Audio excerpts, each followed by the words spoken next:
Emily, week 4, day 8. It is the last day of this cycle. We're going to start with a couch stretch and TA activation breathing. The TA breathing is where when we exhale, we bring our hips together and up towards our ribs, like a pelvic tilt, but not to the point where we're actually crunching. Just the muscle activation. 45 seconds per side. So a couch stretch. We're in this deep lunge position. We push our hips as far as we can forward. For some people that may be this, and that's fine. Others can sit all the way up, and you're just going to make sure you do both sides. Then we're gonna move into our warm-up, same warm-up you've been doing. Then you're going to do your first superset. It's an elevated single leg glute bridge and a bicep curl with a tricep rotation. The glute bridge, you can have weight on your hips if you want to, anywhere from 0 to 15 pounds, 10 to 14 per leg. Find a spot to put your foot. This foot is doing nothing. Press your hips up by squeezing your butt. If you have a weight, it's here. Make sure to don't let your hips fall sideways, keep them square, both sides. That bicep curl with a tricep rotation that you're doing 6 to 10 reps on, anywhere from 2 to 12 pounds. You're gonna curl to here and then press your elbows so you have a 90-degree angle at your armpit. After you finish all 3 rounds of that superset, you have a core superset with 3 different movements. 3 sets of 10 on each of these per side. Banded Pallet press. You can also use a cable machine about chest height. Step out with a good brace. Resistance on the band. It is trying to pull me this way, but I'm not letting it.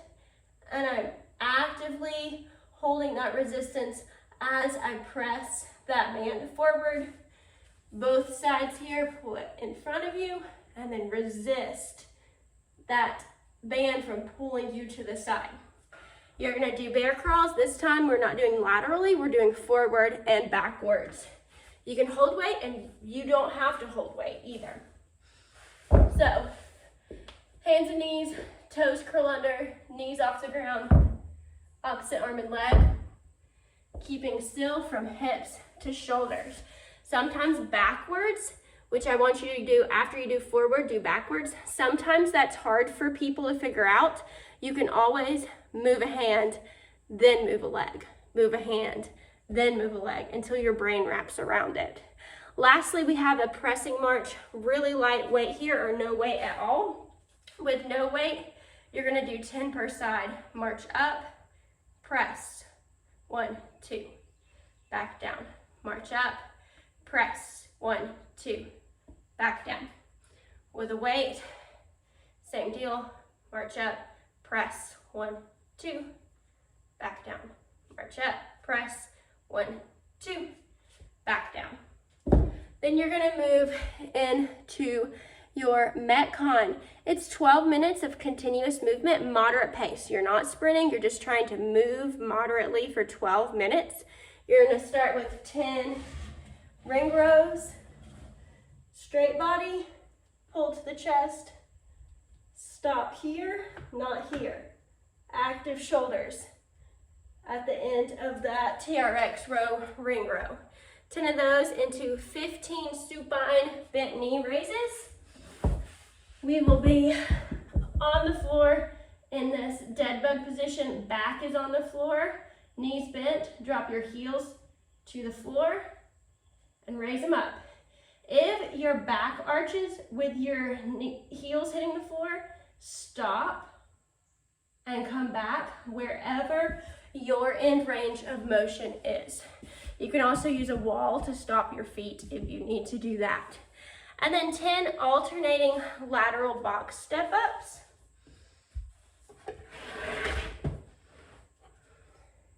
So you're going to Put this foot on a low box. Don't use this foot to help. Lift your toes, press through the floor, and step down. Alternate to this side. Lift your toes up, press through this foot, and lower yourself down. So alternating until we hit 10 each side. Or sorry, 10 alternating, so that's 5 each side. Then we go back to the ring rows, knee bent, knee raises, step ups, keep cycling through. Lastly, an adductor squeeze with a wall sit. 30 seconds, 2 rounds. Take a little ball, a yoga block, something. Squeeze your thighs together. Wall sit. Actively squeeze for the whole 30 seconds. Relax and rest. 30 seconds again.